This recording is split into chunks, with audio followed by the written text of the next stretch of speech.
Halo teman-teman, selamat datang di channel Super Nime. Kita akan membahas seputar One Piece.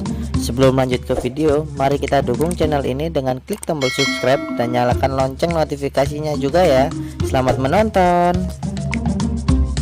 Teori penggemar akan One Piece memang sudah banyak yang berkeliaran. Uniknya, ada loh teori penggemar yang tepat sasaran di manga ini. Dari semuanya, inilah 7 teori penggemar One Piece yang benar-benar terjadi. Ketika Luffy mengalami masa duka setelah kematian Ace, kita melihat kilas balik ketika Luffy dan Ace masih kecil. Di sini ternyata bukan hanya Luffy dan Ace, melainkan ada satu orang lagi, yaitu Sabu, kakak Luffy yang lain. Di kilas balik itu, Luffy dan Ace mengetahui bahwa Sabu mati ketika dia ingin mengarungi lautan dan kapal kecilnya itu diserang oleh Celestial Dragon. Pada saat itu, banyak penggemar yang tidak percaya dengan kematian Sabu. Menurut para penggemar, tidak mungkin Oda memperkenalkan karakter semenarik Sabu dan hanya dibuat untuk mati saja. Lalu jawabannya benar saja. Di alur cerita Dressrosa, Sabu kembali bertemu dengan Luffy, dan ternyata dia mengalami hilang ingatan setelah kejadian yang membuat dirinya dikira mati dan bergabung dengan anggota pasukan revolusi. Ace pertama kali diperkenalkan di alur cerita Alabasta. Di sini Ace mengejutkan anggota topi jerami lainnya dengan kehadiran dan pengakuannya yang mengatakan bahwa dia adalah kakak dari Luffy.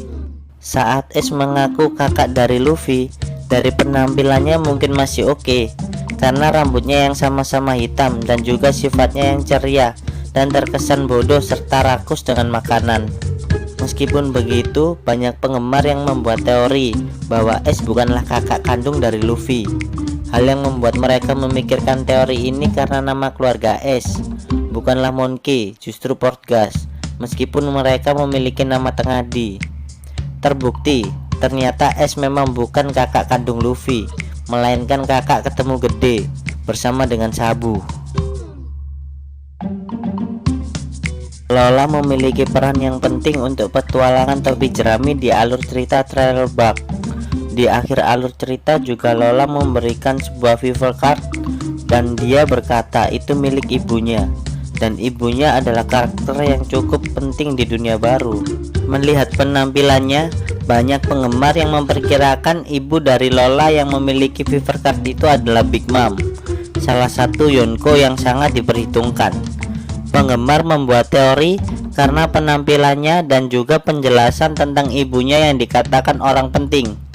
Akhirnya terjawab bahwa Lola memang putri dari Big Mom, seorang Yonko yang sangat terkenal. Dari semua anggota topi jerami pada awal diperkenalkan, masa lalu Sanji adalah yang paling misterius. Kita memang tahu bahwa dia dibesarkan di Barito, dan dia bersama Zed pernah kelaparan di sebuah pulau. Selain itu, Sanji juga menjelaskan bahwa dia berasal dari North Blue, namun tetap saja membawa misteri bagi para penggemar. Sampai akhirnya lahirlah teori penggemar One Piece untuk masa lalu Sanji. Teori yang paling terkenal adalah Sanji merupakan pangeran dari salah satu kerajaan di North Blue. Seperti cerita-cerita kerajaan dalam beberapa kisah, dikisahkan sang pangeran kabur dari kerajaannya. Itu teori penggemar One Piece. Nyatanya, Sanji memang seorang pangeran dari keluarga kerajaan Germa, dan Sanji memang benar-benar lari dari kerajaannya. Ancient Weapon di One Piece adalah 3 senjata berbahaya yang mampu menciptakan kekacauan dan pembantaian massal. Ada 3 jenis, yaitu Poseidon, Pluton, dan Uranus. Membahas soal Poseidon, pertama kali Ancient Weapon ini disebut saat Robin membaca Poneglyph di Skypiea. Masih belum ada informasi lebih lanjut tentang Poseidon, sampai akhirnya topi jerami datang ke Pulau Manusia Ikan dan mengetahui fakta bahwa Poseidon adalah seorang putri duyung, seorang putri kerajaan yang bisa berbicara dengan Sea King pada masa Void Century. Para penggemar yang mengetahui fakta tersebut langsung berbondong-bondong membuat teori bahwa kekuatan Poseidon yang diturunkan pada putri duyung di era itu yaitu Shirahoshi, Menurut teori tersebut, Shirahoshi hanya belum mampu mengendalikan kekuatannya. Singkat cerita, terkuaklah bahwa Shirahoshi memang Poseidon dan dia bisa berbicara dengan Sea King yang kuat dan berbahaya. Seorang penggemar di YouTube pernah memberikan teori, yaitu hubungan Kuzan alias Aokoji dengan salah satu karakter penting di dunia baru. Dia mengatakan kemungkinan besar seorang Yonko. Di forum-forum, teori ini semakin berkembang dan akhirnya lahir sebuah kemungkinan.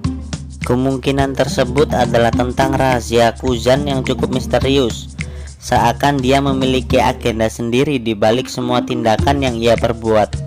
Singkat cerita, teori mengarah kepada sebuah kesimpulan, yaitu Kuzan tidak akan terus bekerja sendiri dan suatu saat akan bekerja sama dengan kekuatan besar, diprediksikan antara Shanks maupun Kurohige. Faktanya, hal itu benar-benar terjadi. Kuzan benar-benar bekerja sama dengan karakter yang kuat dan sangat berpengaruh, bukan Shanks, melainkan Kurohige.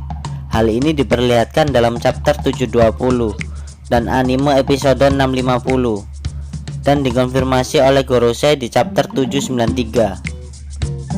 Penggemar memprediksi berdasarkan kedua gear sebelumnya, yaitu gear second dan gear 3. Dalam gear second, Luffy memanipulasi darah di tubuhnya, sedangkan dalam gear 3, dia memanipulasi tulang yang ia miliki. Prediksi mengatakan setelah darah dan tulang, maka berikutnya adalah daging atau otot. Diprediksikan Luffy akan memiliki otot besar seperti Neckman Luffy, dan nantinya bentuk Gear 4 ini akan memiliki beberapa bentuk, mengingat tubuh ini besar dan berotot. Teori tersebut benar-benar terjadi. Gear 4 Luffy memang mengandalkan otot dan lengkap dengan fisik yang besar seperti Neckman Luffy. Selain itu, Gear 4 memiliki beberapa bentuk yang berbeda. Oke teman-teman, itu tadi teori penggemar One Piece yang jadi kenyataan. Jika kalian ada pendapat lain, silahkan tulis di kolom komentar ya. Dan jika kalian suka dengan video ini, jangan lupa like dan share ke teman-temanmu ya. Terima kasih, salam Super Anime.